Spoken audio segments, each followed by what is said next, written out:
Во время похорон собака не переставала лаять на гроб своего хозяина.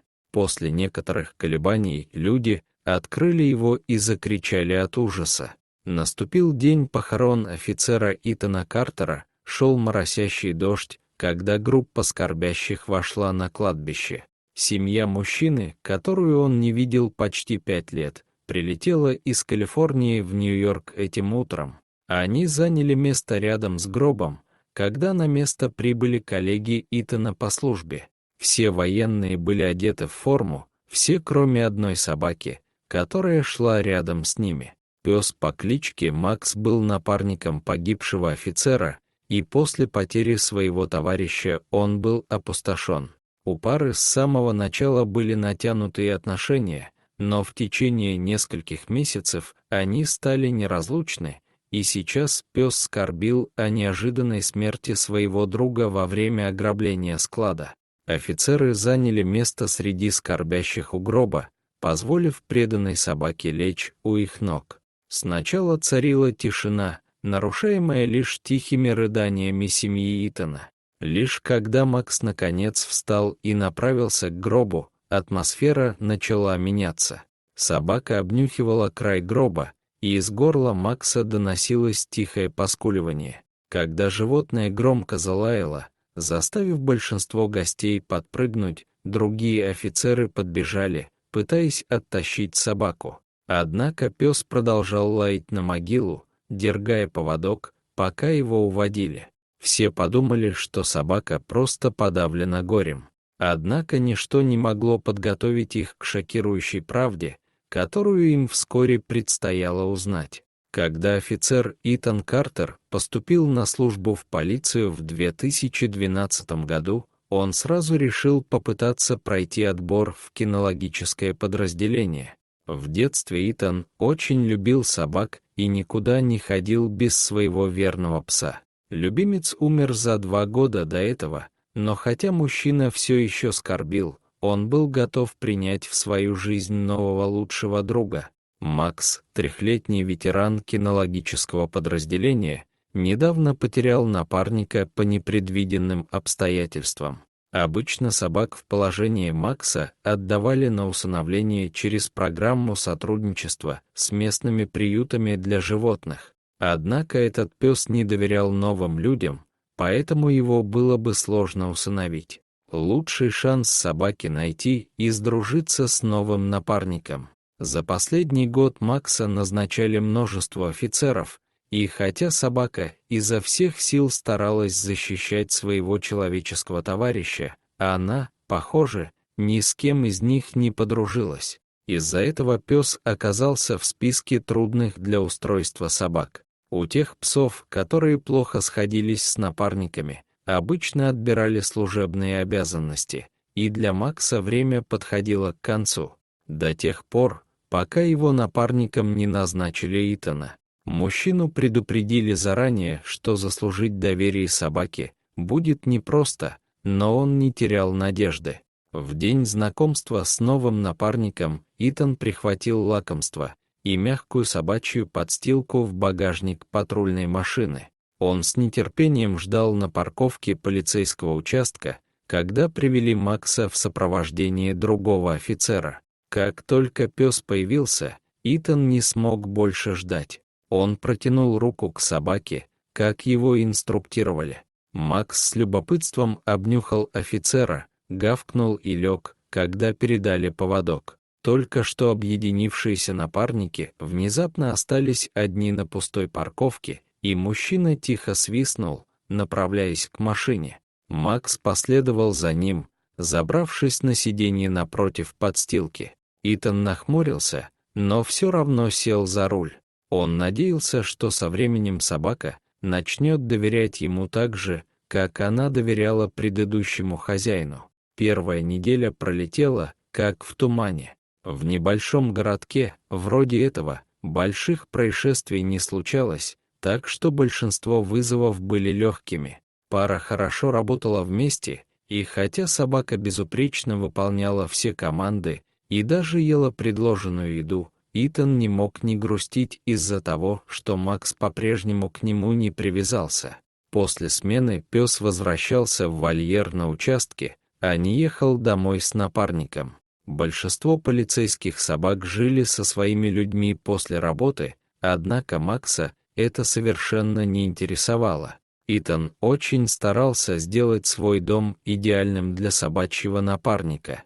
После окончания колледжа он переехал в этот район и жил один, так как его семья осталась в родном штате. Поэтому он решил превратить свою холостяцкую квартиру в безопасное и гостеприимное место для нового спутника. Уютное одеяло и теплая подстилка заполнили угол его комнаты, а несколько игрушек и лакомств остались запечатанными в упаковках, ожидая приезд Макса. Все было готово к приезду собаки, однако по мере того, как шло время, ничего не менялось. Казалось, что пес никогда не будет готов поехать к напарнику домой. Все изменилось примерно через 2 месяца после того, как пара объединилась. На участок поступил звонок о том, что пропала молодая девушка Кэти, которая отправилась в поход и не вернулась. Спасательные команды не смогли ее найти, и никто не смог дозвониться до нее по мобильному телефону. Итан и Макс быстро отправились на поиски. Собака была лучшей в поисково-спасательном подразделении, и все надеялись, что она сможет найти пропавшую девушку. Как только они прибыли, спасатели предъявили кусок одежды Кэти, предоставленный ее родителями. Пес понюхал его несколько раз, обнюхал огороженную территорию, потом гавкнул и побежал в противоположном направлении. Офицерам и спасателям было неизвестно, почему Кэти изменила свой маршрут, выбрав тропу на противоположной стороне леса. Итан поспешил за напарником, выронив поводок из руки. Макс бежал быстро, и вскоре мужчина потерял его из виду, когда тот устремился вверх по тропе. Через несколько минут вдоль тропы прозвучала серия громкого лая. Итан и спасатели сразу же туда поспешили. Им потребовалось несколько минут, чтобы добраться, и как только они это сделали, все ахнули от удивления. В последнее время в этом районе было много штормов. Похоже, часть тропы обрушилась в ущелье. Кэти удалось частично взобраться наверх, прежде чем она потеряла сознание. Макс продолжал лаять, пока его напарник не подошел и не дал команду. Собака легла на землю, когда мужчина приблизился. К несчастью, грунт после недавнего оползня был все еще мягким и начал осыпаться под весом Итана. Все испугались, когда собака встала, издав поскуливание, поскольку ей было трудно удержаться на внезапно сдвинувшейся земле. Офицер быстро среагировал, схватив Макса за ошейник и вытянув его в безопасное место. Спасательные бригады аккуратно извлекли Кэти, а пару офицеров осмотрели медики. С обоими все было в порядке, а спасенная девушка была им безумно благодарна. Смена пары подошла к концу. Открыв дверь автомобиля, Итан не смог сдержать слезы. Впервые за 2 месяца собака забралась на подстилку в машине, виляя хвостом, когда мужчина погладил ее по голове. Похоже, ему, наконец, удалось завоевать доверие нового напарника. В ту ночь впервые после потери предыдущего хозяина Макс поехал домой с Итаном, а не ночевал в вольере на участке. На протяжении следующего года Макс и Итан продолжали сближаться, и через 15 месяцев совместной работы казалось, что пара неразлучна. Все другие офицеры, которым не удалось стать напарником собаки, были счастливы за их необычную дружбу. Все шло хорошо до позднего июльского вечера 2013 года. За последние несколько месяцев в городе была серия ограблений, воры нацеливались на склады с минимальной охраной. Сначала группа просто воровала товары с территории склада, пока однажды ночью не нашли застреленного охранника прямо за пределами склада. После этого полиция повысила статус грабителей до опасных преступников, и их задержание стало главным приоритетом для участка. Из-за этого Макс и Итан объединились с другим офицером по имени Майкл. Он был новичком, поступившим в участок несколько месяцев назад. Из-за нехватки личного состава руководство разрешило Майклу помогать с расследованием ограблений складов, и если он будет сопровождаться более опытным офицером. В ту ночь они патрулировали новый склад, который недавно открылся за городом. Последние недели грабители становились все смелее, а из-за нехватки средств владельцы склада не наняли охрану и не установили камеры. Однако компания использовала это помещение для хранения дорогостоящих товаров, что делало его лакомой целью для банды. Поэтому руководство решило, что Итан, Майкл и Макс будут ждать снаружи в неприметной машине, наблюдая за любыми признаками активности. Прошли часы, и они уже собирались уезжать, как вдруг Макс тихо зарычал, его напарник присмотрелся и увидел темную фигуру, крадущуюся вдоль стены здания. Итан быстро подал сигнал Майклу, и троица осторожно направилась к зданию. Подкравшись поближе, Майкл решил пойти слева от помещения, а Макс с Итаном справа. Спустя немного времени после того, как группа разделилась, пес опять тихо зарычал, и офицер Картер посмотрел вверх, увидев троих человек в черных капюшонах, пытающихся открыть заднюю дверь склада. Он осторожно достал табельное оружие, приказав группе остановиться и поднять руки вверх. Бандиты замерли, и все шло по плану, пока Майкл вдруг не вскрикнул, а звуки выстрелов не наполнили воздух. Один из других грабителей подкрался сзади к Майклу, когда тот приближался в одиночку, и как только новичок повернул за угол, чтобы присоединиться к коллегам, подозреваемый открыл огонь. Ситуация быстро вышла из-под контроля. У Итана было всего мгновение, чтобы передать сигнал бедствия по рации, прежде чем он увидел, что на него бежит мужчина. К тому времени, как прибыли другие офицеры, банда сбежала, закрыв Макса на складе, а оба полицейских были ранены. Их быстро отправили на медицинское обследование, и хотя раны были не так серьезны, из больницы сообщили, что офицер Картер скончался от полученных травм. Майкл, другой офицер, присутствовавший на месте происшествия, находился в коме. Семья прилетела в день похорон, а Макса, который находился на попечении другого офицера из участка, привели, чтобы он смог проститься с напарником. Казалось, похороны проходили спокойно, пока Макс не начал лаять на гроб. Другие офицеры, включая нового напарника собаки, изо всех сил старались его успокоить, однако ничто не могло заставить пса замолчать. Семью это только больше расстраивало, откровенное проявление преданности собаке разбивало им сердце. Несмотря на все усилия, напарник павшего офицера отказывался успокаиваться, и новый напарник Макса упал на землю, когда собака вырвалась и снова побежала к гробу. Как только пес добрался до цели, его лай становился все более истеричным, и ничто, казалось, не могло успокоить Макса. Никто не знал, что делать, пока старший офицер не встал и не обратился к группе сквозь лай собаки. Он сообщил всем, что видел такое поведение кинологических псов раньше, и обычно, как только гроб открывали и собака видела лицо хозяина, она успокаивалась. Семья была против, никто не видел тело мужчины, а из-за дальности расстояния и позднего времени прибытия они выбрали закрытую церемонию. Звуки, исходящие от Макса, были душераздирающими, и не желая видеть дальнейшие страдания преданной собаки, мать павшего офицера согласилась открыть гроб. Представитель похоронного бюро выступил вперед, и когда крышка была приподнята, мать офицера закричала от ужаса. Тело внутри гроба не принадлежало Итану Картеру, и все стояли в шоке, когда женщина встала и потребовала узнать, кто этот человек и куда делся ее сын.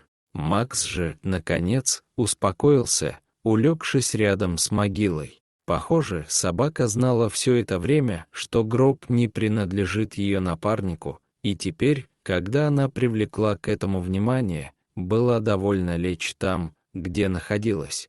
Мать Итана была в ярости, и похороны были остановлены, когда вызвали главу полицейского участка и врачей. Все хотели узнать, как могло произойти такое недоразумение, как офицера Картера могли объявить мертвым, а в его гроб положить совершенно другого молодого человека. Семья и скорбящие быстро разошлись, направившись в полицейский участок в сопровождении Макса и других офицеров. Было начато расследование, чтобы выяснить, что произошло. Больница опознала покойного как офицера Итана Картера, и хотя там допустили ошибку, было непонятно, как именно это могло случиться.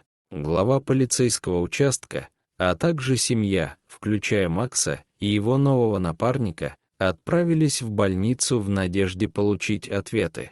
Пока группа ожидала прибытия, доктор, занимавшийся делом офицера, спустился вниз, в зону хранения личных вещей умерших пациентов. Удостоверение личности и принадлежности обоих офицеров, включая мужчину, который оставался в коме, были запечатаны в мешках, аккуратно подписанных их именами. Вещи были изъяты у мужчин, когда их привезли, учитывая, что той ночью было много суеты, возможно, удостоверения личности в бумажниках не были должным образом проверены. Доктор хотел проверить все возможности, достав мешки, выложил содержимое на стол.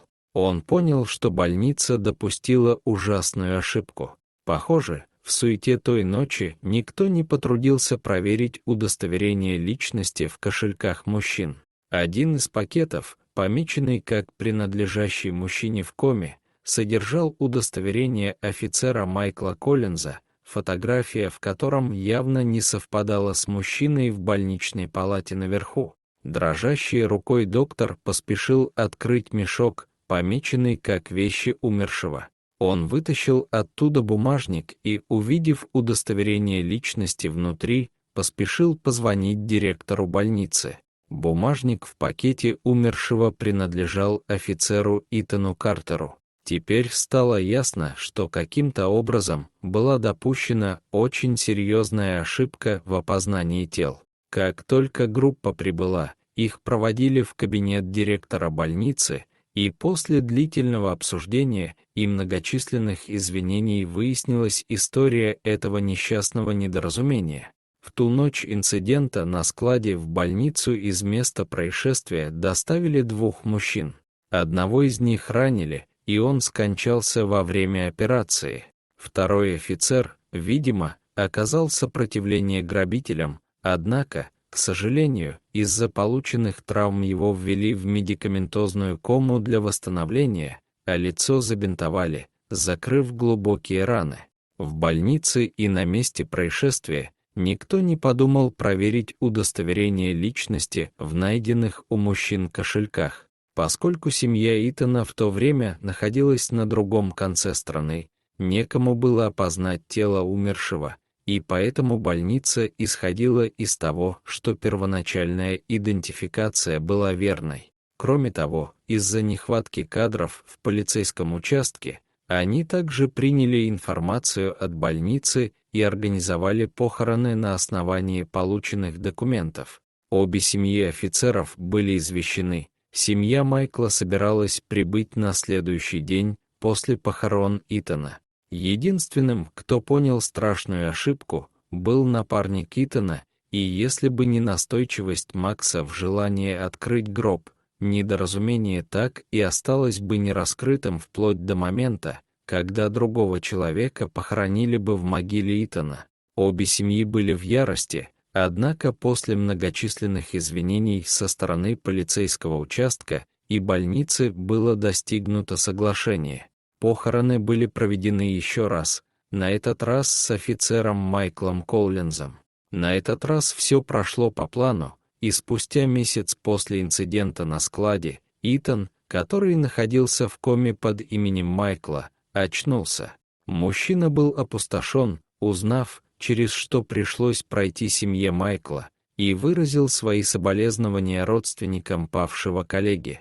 Итану потребовался еще месяц, чтобы полностью оправиться от травм. Макс все это время был рядом с напарником. Через год, несмотря на плохой опыт с грабителями склада, Итан сдал экзамен на переквалификацию, чтобы вернуться на службу вместе с другими офицерами. Мужчина блестяще сдал и воссоединился со своим верным напарником Максом. Дуэт остается напарниками по сегодняшний день. Дорогие зрители, если вам понравилось это видео, то ставьте лайк и подписывайтесь на наш канал. До свидания.